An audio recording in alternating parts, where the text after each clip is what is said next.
உங்கள் எல்லாத்துக்கும் வணக்கம். நான் உங்கள் முத்துப்பிரகாசம் பேசுகிறேன். நான் இன்றைக்கி பேசுகிற டாபிக் பேர் என்ன, தென் தமிழகத்துக்கு வெள்ளம் வந்து 1 மீட்டர் மேலே போயிருந்தாங்க. அதாவது 3 அடி 4 இன்ச்சு.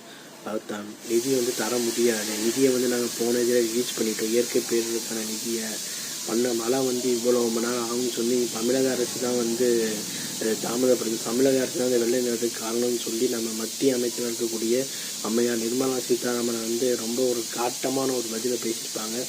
இவர் ஒரு உதயநிதி அவர்கள் வந்து ஏதோ சொல்லியிருக்காரு, உங்கள் அப்பா வீட்டு சொத்து, அந்த ஒரு வார்த்தைக்காக அந்த அம்மையாரும் தன்னுடைய பதவியை மறந்து ஒரு தரங்கட்ட ஒரு வார்த்தைகளால் வந்து அவரை வந்து விமர்சனம் பண்ணுறாங்கன்னு சொல்லிட்டு குட்டுமாட்ட தமிழ் மக்களே இந்த அம்மையார் வந்து விமர்சனம் பண்ணியிருக்கிற மாதிரி பத்திரிகையாளரும் சரி எதிர்கட்சிகளும் வந்து இவங்க இந்த அம்மையார் மேலே கொந்தளிச்சிட்டு இருக்கிறாங்க.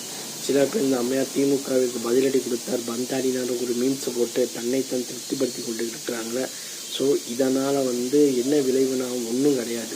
இது வந்து அரசியல் பேசுகிற நாடம் கிடையாது. அம்மையார் வந்து நான் டிசம்பர் 26 தூத்துக்குடி வந்து பார்வையிட போகிறாங்கன்னா அதில் என்னன்னா, இதில் என்ன பிரச்சனை, இவங்க பாட்டுக்கு பேசிட்டாங்க. சில பேர் திமுகவினர் சில பேர் என்ன சொல்கிறாங்கன்னா, இவங்க ராஜ்யசபாவில் தான் இருப்பாங்க, வெயில் மக்களுக்காக ஓட்டு கேட்டு இறங்கி வந்து இப்போ அங்கே லோக்சபாவில் எலெக்ஷன் என்ன உயர்வு செஞ்சு வீடு வீடாக போய் ஓட்டு பிச்சை கேட்டு இவங்க வந்து எம்பியான அவசியம் கிடையாது, ராஜ்யசபா மூலமாக வைக்கணும். ஏன்னா இவங்க வந்து ஒரு உயர் ஜாதியை சேர்ந்த பிராமண பெண்றதுனால இவங்க வந்து அந்த அம்மையாரை வந்து அப்படி பேசிட்டு இருக்கிறாங்க. அதனால் வந்து இது கிடையாது. இதில் அண்ணாமலை அவர்கள் என்னன்னா, ஏன்னா இவர் தான் வந்து இங்கே மாநில தலைவர்.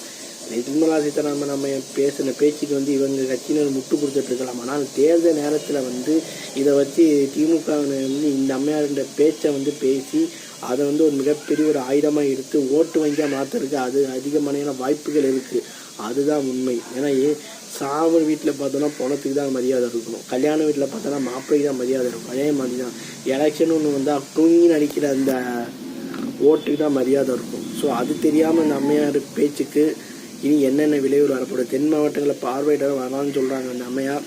இந்த பார்வையிடுவதால் எலெக்ஷன் நேரத்தில் பாஜகவிற்கு மக்கள் வந்து எப்படி பாடம் இருக்குனாங்க. இதெல்லாம் கன்னியாகுமரி இவர்கள் வந்து வலிமையாக இருக்க தொகுதி மக்களே வந்து இவங்க வந்து புறக்கணித்தால் அதில் ஆச்சரியப்படுறது ஒன்றும் கிடையாது. ஏன்னா கன்னியாகுமரி மாவட்டம் ரொம்ப அடி வாங்குச்சு. அது தெரியாமல் இந்த அம்மையார் வந்து நிதி கிடையாது, ஏன் அப்பா வீட்டு சொத்து, ஏன் ஆத்தா வீட்டு சொத்து, நிதி மாதிரி பேசுகிற பேச்சுக்கள் பாரதிய ஜனதாவை கன்னியாகுமரியில் இருக்கிற ஓட்டு வங்கியையும் இழக்கிறதுக்கு வந்து நேரிடமாக தான் இருக்குன்ட்டு அபிமானங்களும் சமீட்சைகளும் சொல்லுது. ஸோ இந்த அம்மையார் வந்து இனியும் பேசக்கூடிய வார்த்தைகளுக்கு கொஞ்சம் கட்டுப்பாடு. உதயநிதி ஐயா அவர்களும் இப்படி பேசினாரு சொல்கிறாங்க.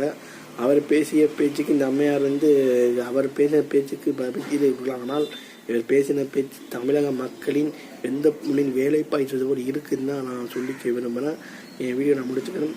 உங்களுக்கு அடுத்த வீடியோ உங்களை சந்திக்கிறேன். உங்களை விடைபெறுவது உங்கள் முத்துப்பிரகாசம். Bye bye.